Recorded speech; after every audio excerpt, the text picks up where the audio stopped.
දැන් ඊයේ පින්තූරය ගැන කතා කරා කරු ඇමතුමනි. ඊයේ පින්තූරේ කරු සභාපතිතුමිය ඊට කලින් යහපාලන ආණ්ඩුව වෙලාව ගහ පින්තූරේ මම විතරයි අඩු.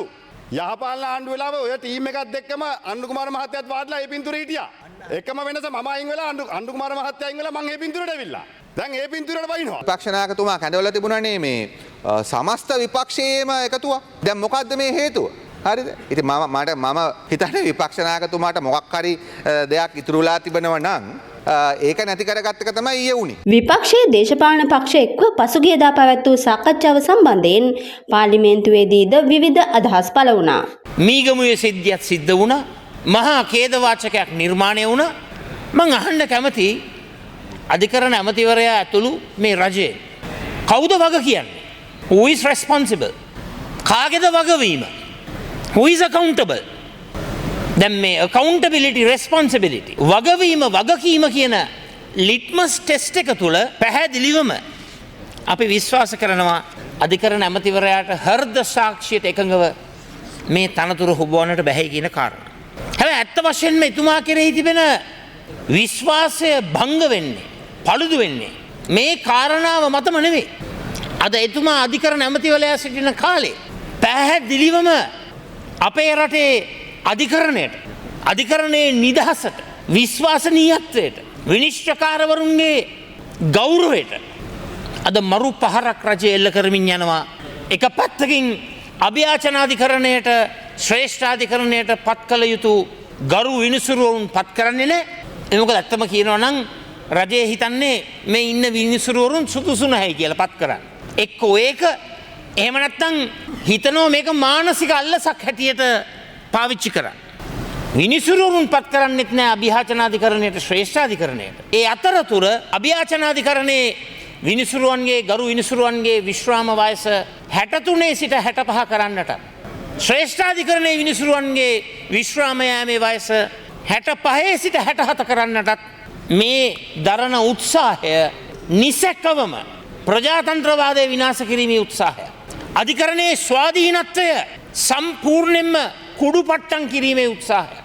රටේ ජනතාව තුළ තිබෙන මේ අධිකරණයේ විශ්වාසනීයත්වය මොට කිරීමේ, බිඳ දැමීමේ උත්සාහය. විපක්ෂ නායකතුමා කැඳවලා තිබුණානේ මේ සමස්ත විපක්ෂයේම එකතුවක්. දැන් මොකද්ද මේ හේතුව? හරිද? ඉතින් මම හිතන්නේ විපක්ෂ නායකතුමාට මොකක් හරි දෙයක් ඉතුරුලා තිබෙනවා නම් ඒක නැති කරගත්ත එක තමයි ඊයේ වුණේ. දැන් ඊයේ හිටියේ කවුද? ඊයේ හිටියේ බන්ධනාගාරය ඇතුලේ සැකකරුව මරන්න අනදුන්නු ආණ්ඩුවල හිටපු ඇමතිවරු. පෝලිං ගස්සල වෙඩි 30ක් හිටපු කට්ටියත් එක්ක තමයි විපක්ෂ නායකතුමා සාකච්ඡාව ගත්තේ. ඊට පස්සේ ඒ නිසා අමු ප්‍රජාතන්ත්‍ර විරෝධී සහාර කිව්වා වගේ නඩු තියෙන කට්ටියත්.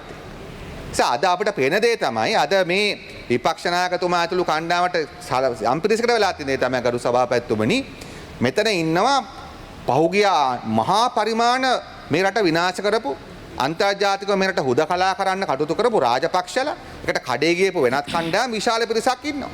දූෂිතයන් රාශියක් ඉන්නවා.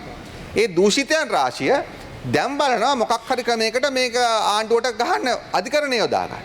අසිත නිරෝෂන් සහ නාමල් රාජපක්ෂ යන මන්ත්‍රීවරුන්ද ඒ සම්බන්ධයෙන් අදහස් පළ කළා. මද්ද්‍රව්‍ය විචාරම නැති කරන්න, ඒ අධිකරණ ක්‍රියාවලිය වේගවත් කරන්න මැදිහත් වෙන්න අපි කටයුතු කරද්දී තමයි මේ විශ්වාස භංගය එන්නේ.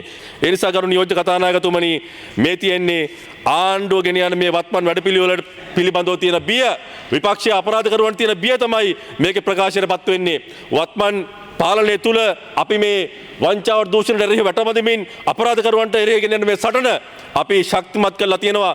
ඒ වගේම තමයි ගරු නියෝජ්‍ය කතානායකතුමනි, මේ අධිකරණ ක්‍රියාවලිය සක්‍රිය කරන්න අපි විනිසුරුවන්ගේ කාලය දිගු කිරීම පිළිබඳව සාකච්ඡාවක් ආරම්භ කරලා තියෙනවා. ඒක අධිකරණ ක්‍රියාවලියෙන් අපිට අපි යෝජනාවක් ඉදිරියේ සාකච්ඡා කරමින් තිබෙනවා. ශ්‍රේෂ්ඨාධිකරණ විනිසුරුවගේ උපරිම වයස සීමාව මේ වෙනකොට 65යි, අභියාචනාධිකරණ 63යි, මහාධිකරණ 61යි, දිසා සහ මහේස්ත්‍රාත් අධිකරණ විනිසුරුවන්ගේ අවුරුදු 60යි. ඒ නිසා පොදුවේ ගත්තොත් එහෙම ඔවුන්ගේ මේ අත්දැකීම් සහිත, ඒ වගේම ඒ වගේ ප්‍රතුල දැනුමක් තියෙන එවැනි විනිසුරුවන් යම් කාලයක් අධිකරණ ක්‍රියාවල තරතව ගන්න පුළුවන් නම් මේ අධිකරණ ක්‍රියාවලිය සක්‍රිය කරන්නත් ඒක ඉවහල් වෙනවා. ඒ නිසා අපි ඒ ක්‍රියාවලිය පිළිබඳව අවධානය යොමු කරමින් තිබෙනවා. දැන් කට්ටිය බය වෙලා තින්නේ ඒකට. අත්දැකීම් තියෙන පරිණත ඒ වගේම බරපතල අපරාධයන් පිළිබඳ විමර්ශනය කිරීමේ හැකියාව තියෙන දැනුම තියෙන විනිසුරුවන් මේ අධිකරණ ක්‍රියාවලියෙන් පළවා හැරීම තමයි මේ වත්මන් විපක්ෂයේ තියෙන මූලික අරමුණ.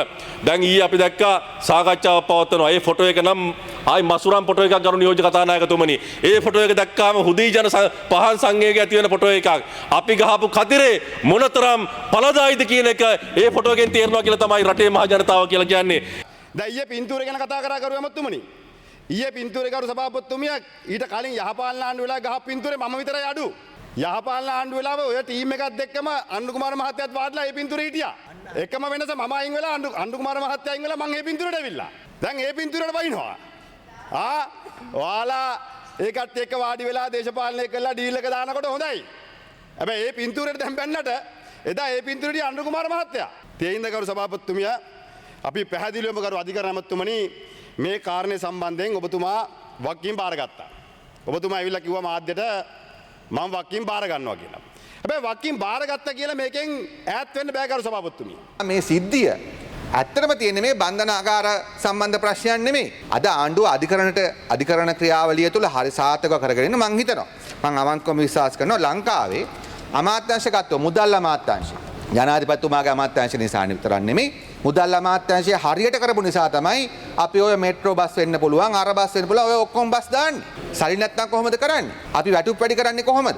මුදල් අමාත්‍යාංශය විශාල සේවයක් කළා තිබෙනවා. ඊට පස්සේ ගත්තොත් ලංකාවේ මිනිසුන්ගේ ජනවරම ලොකුම එක තමයි මොකක්ද? මේ දූෂිතයන්ට මංකොල්ලකරුවන්ට වැඩිපුර සාධාරණව යුක්තිසහගත දඬුවම් දෙන්න කියන්නේ. ඉතින් ඒ අනුව ගත්තොත් මම අවංකව මම හිතනවා ප්‍රවාහන අමාත්‍යාංශය වගේ දෙගුණයක් තුන්ගුණයක් ඉස්සරහට ගිහිල්ලා වැඩ කරලා තියෙන අමාත්‍යාංශය තමයි අධිකරණ අමාත්‍යාංශය. මොකද අත්ති දවන්ත අවදානම බස් එකක් පාට දානවා වගේ නෙමෙයි කුඩු ජාවාරම්කාරයෙක් අරස් කරන්නේ. කෝච්චියක් දානවා වගේ නෙමෙයි කුඩු ජාවාරම්කාරයෙක් අත්තට මුඩ ගන්න. ඒ නිසා අධිකරණ අමාත්‍යාංශයේ අපේ ජනවරමේ ගත්තොත් මම හිතන්නේ වැඩිම වැඩ කොටසක් කරපු අමාත්‍යාංශ දෙක තුනෙන් එකක්. ඉතින් ඒක තමයි ඇත්ත. නැත්තම් මේව කොහොමද වෙන්නේ? නැත්තම් දැන් ওই නීතිපති දෙපාර්තමේන්තුව ගැන සැලකිතු විවේචන තිබුණා තාමත් තිබෙනවා. නමුත් ඒ ASCII අද රාජපක්ෂලා පොලිමේ උසාවිය යන්නේ කොහොමද? අද රාජපක්ෂලා පොලිමේ උසාවිය යන්නේ කොහොමද කියන්නේ? කවුරු හරි හිතුවද රාජපක්ෂලාට උසාවි නියෝගයයි කියලා? ඒ අධිකරණ අමාත්‍යාංශය නිකන් ඉඳලාද? අධිකරණ ඇමතුමා නිකන් ඉඳලාද එතකොට? ඒ නිසා අපි එකයි කියන්නේ මේ රටේ ජනතාව බලාපොරොත්තු වෙච්ච වෙනස වෙනුවෙන් අපි කණ්ඩායම වැඩ කරන එක හරි. නමුත් ඒ අතර ඉතාම ප්‍රමුඛව වැඩ කරන මිනිස්සු ටිකක් ඉන්නවා.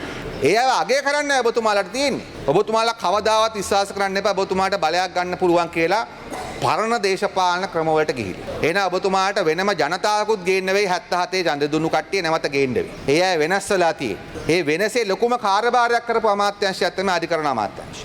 මහජන ආරක්ෂාව පිළිබඳ අමාත්‍යාංශය, මුදල් අමාත්‍යාංශය. ඒක නිසා අපි ඔබතුමා කියන්නේ ඒකයි මේ විවේචනේ ඇත්තටම ගත්තොත් පදනමක් නැහැ.